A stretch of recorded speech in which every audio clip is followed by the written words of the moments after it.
Bonsoir à tous et bienvenue dans cette édition des régions. L'atelier d'évaluation des élections législatives du 28 avril 2019, organisé par la Sénat depuis ce lundi, se poursuit dans la cité des Koubourou à quelques heures de la clôture de cette rencontre à Parakou, qui a mobilisé plusieurs acteurs, notamment les organisations de la société civile. Ce mercredi, quelques participants apprécient bien sûr l'initiative. On les écoute au micro de Ronald Robinson. Moi, j'ai une admiration particulière pour la Sénat qui a poursuivi, non sans heurts, le processus comme il avait été établi, en accord avec la loi.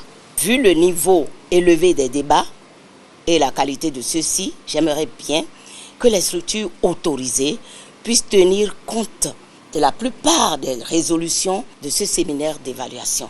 Et cela ne fera que apporter plus de crédibilité à la Sénat et, pourquoi pas, plus d'honneur à l'évolution de la démocratie dans notre pays. Le médiateur de la République n'a jamais été considéré comme une institution impliquée dans l'organisation des élections. Et c'est lorsque la paix sociale est menacée qu'on commence à crier « mais où se trouve le médiateur? Qu'est-ce qu'il fait? Qu'est-ce qu'il fait ?» Mais est-ce qu'on a pensé à lui avant?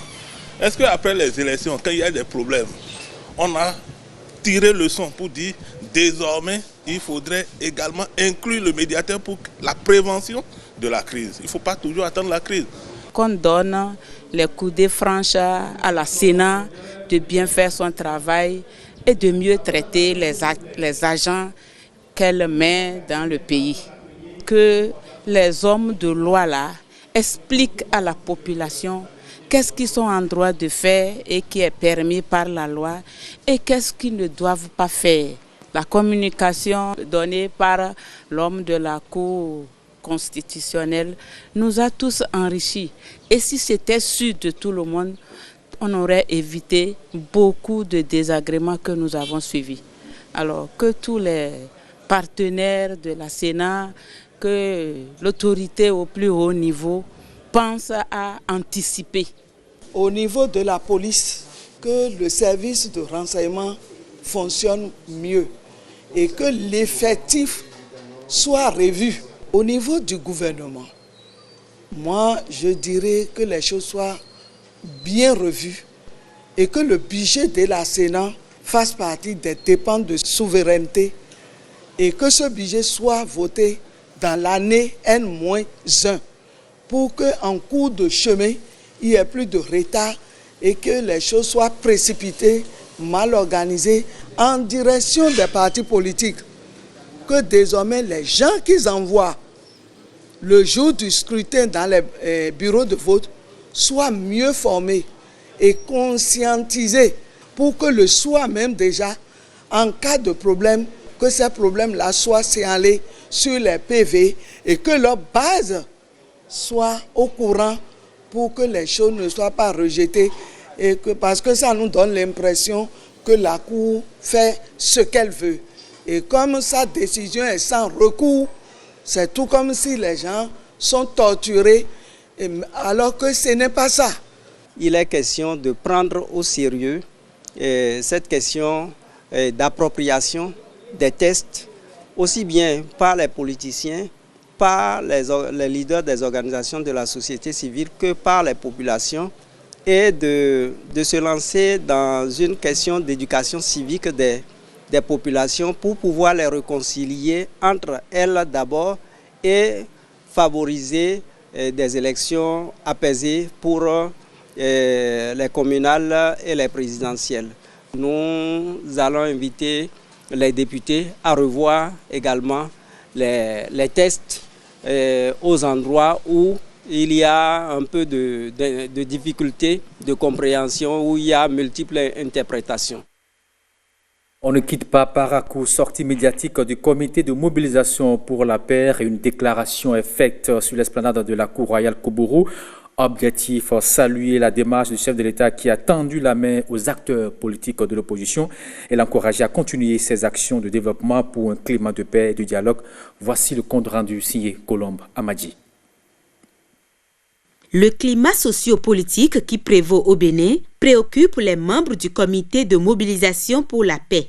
Selon eux, les initiatives que mène le chef de l'État pour l'instauration du dialogue national sont des actions salvatrices. En venant ici à Parakou, le CMP a l'intention de faire de cette royale cour la boîte vocale de toutes les grandes prières de paix et de réconciliation qui touchent le cœur de tous les acteurs de la vie politique nationale.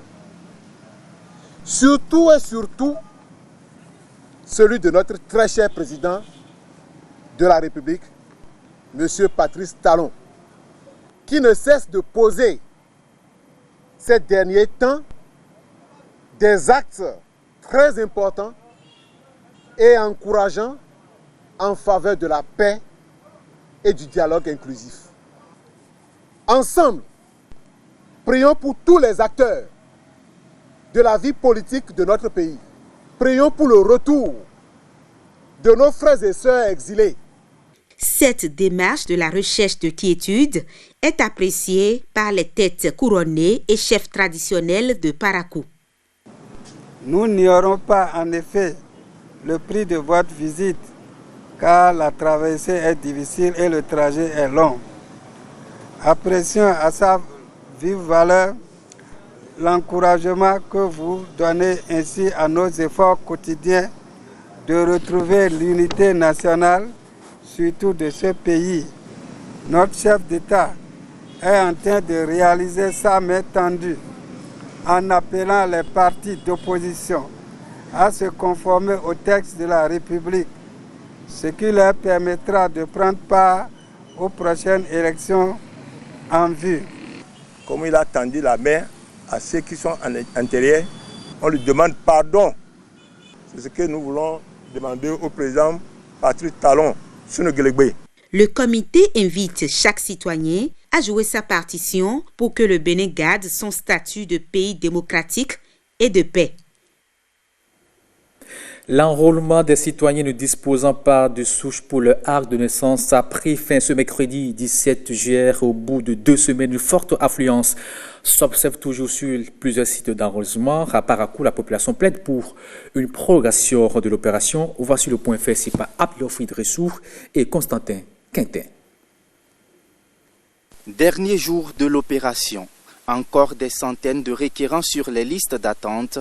L'inquiétude se lit sur les visages. Je suis là depuis 3 jours, mais je n'ai pas une grosse satisfaction. Oh, voilà qu'aujourd'hui c'est la fin. Jusqu'à là, on n'est pas sûr si on peut trouver. Voilà le mot qui attend. Depuis 4 heures, les gens sont ici, ils n'ont pas encore trouvé. Normalement, c'était 200 personnes, mais des fois, on prend jusqu'à 400 par jour. Mais nous ne sommes pas en mesure de prendre tout le monde. À l'opposé, un ouf de soulagement une fois en possession du récépissé d'enrôlement. Ça n'a pas du tout été facile. Depuis que ça a été annoncé, on voulait le faire, on n'a pas pu le faire. Hier, on était là, on s'est inscrit, on n'a pas pu, on était là toute la journée. Mais aujourd'hui, on est venu un peu plus tôt, on a repris la liste hier et puis on est passé. On fait partie des premiers, mais c'est maintenant qu'on a pu passer. Bon, on est quand même content de l'avoir fait. Je suis très contente parce que à fait de choses, mon frère avait fait, c'était à 35 000, on fait ça. Bon, voilà que c'est gratuit. L'opération rencontre une appréciation hors du commun, mais les avis restent également unanimes sur une doléance. On est content, mais le temps est suffisant, franchement parlant. Donc si on peut encore nous donner quelques jours de supplémentaires, en toi, nous, on serait content. Parce que c'est une seule personne qui a été travaillée. Elle n'est pas rapide. Si l'État peut augmenter quelques jours pour le reste, pour qu'ils puissent venir se faire enrôler, ça serait vraiment bien, parce que c'est vraiment nécessaire. Ça va permettre à nous qui n'avons pas de souche de pouvoir avoir une souche définitive. Il va falloir que le gouvernement puisse proroger la date. Ça va dans le bonheur de tout le monde et du pays aussi. Une réponse favorable des autorités à ce cri de cœur sera sans nul doute bénéfique à des centaines de citoyens encore concernés. Comme c'est le cas dans bien de secteurs sous le régime du président Patrice Talon, la Chambre de commerce et d'industrie du Bénin connaîtra bientôt des réformes. Dans ce cadre, un administrateur, provisoire a été choisi par le gouvernement, lequel administrateur s'emploie à proposer de nouveaux tests devant la régie, le fonctionnement de l'institution consulaire en vue d'obtenir l'adhésion des opérateurs économiques dans l'élaboration de ces nouveaux tests. L'administrateur provisoire est en tournée dans les régions économiques Bertandimi et jusqu'à Akbovi ont suivi l'administration bien sûr pour l'étape d'Abomey. Voici le compte rendu.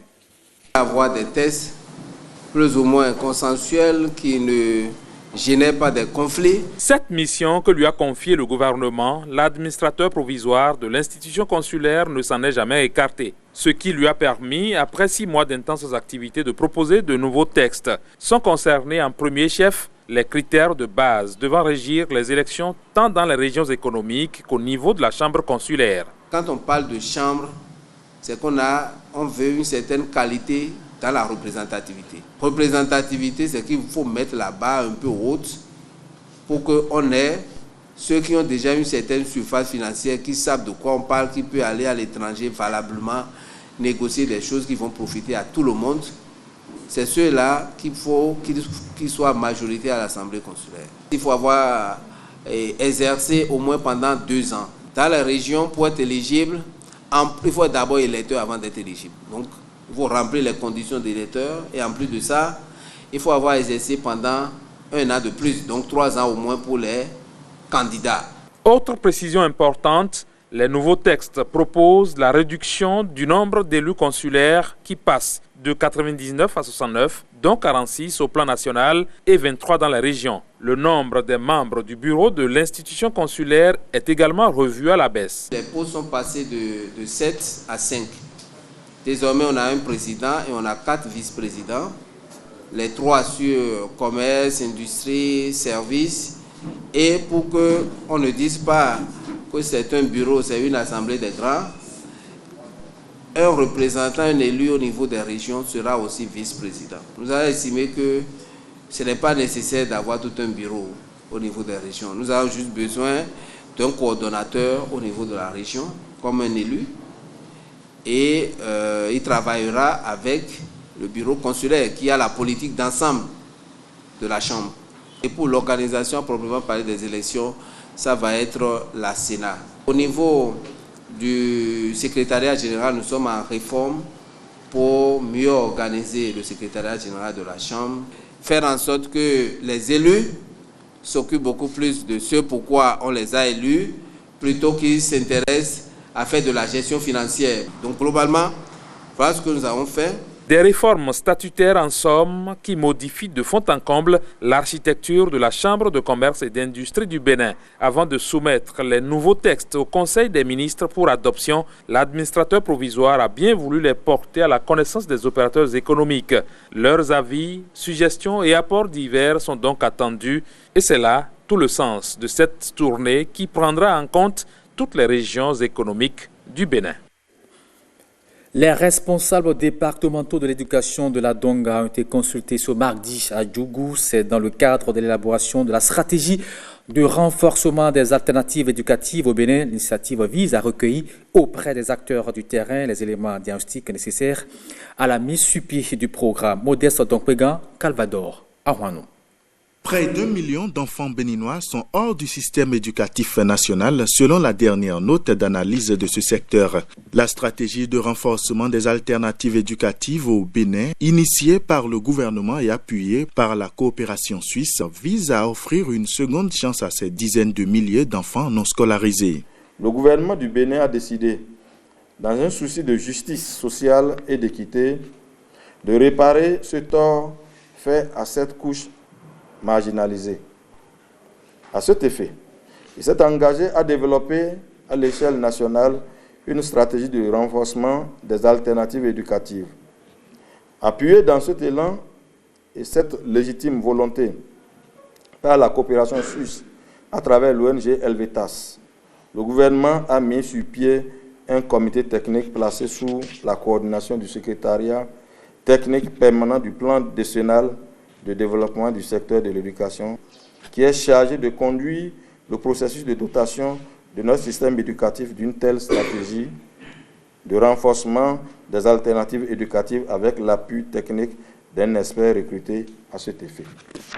Cet atelier qui réunit les spécialistes du secteur de l'éducation de la Donga est une consultation des acteurs de terrain en vue de la mise sur pied de ce programme. Nous sommes actuellement en train de parcourir les départements pour recueillir auprès des acteurs du terrain un peu leur point de vue, leur expérience sur la question pour nous rassurer de ce que ce plan sera vraiment un plan réaliste, c'est-à-dire cette stratégie sera une stratégie réaliste.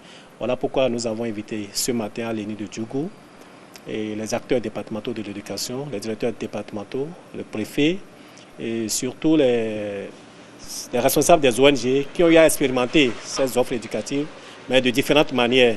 Donc nous voulons partager avec eux leur expérience en termes de succès, en termes d'échecs, en termes de difficultés, en termes d'opportunités et en termes de menaces pour pouvoir vraiment réaliser un diagnostic digne du nom, parce que nous sommes actuellement à l'étape du diagnostic dans le cadre de l'élaboration de cette stratégie dont nous parlons. Donc ces informations recueillies nous aideront à mieux asseoir un diagnostic solide, ce qui sera déjà un bon départ pour la réalisation, pour l'élaboration de cette stratégie que nous voulons pour rendre justice à ce plus d'1 million d'enfants béninois un peu laissés sur les carreaux.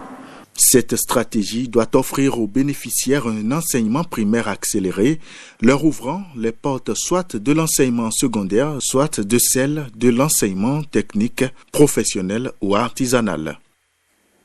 Voilà qui met thème à cette édition des régions retrouvée à 20h. Gisela Dimi-Katamwa se donne rendez-vous à 23h30 pour la grande édition de la nuit. À tout à l'heure donc.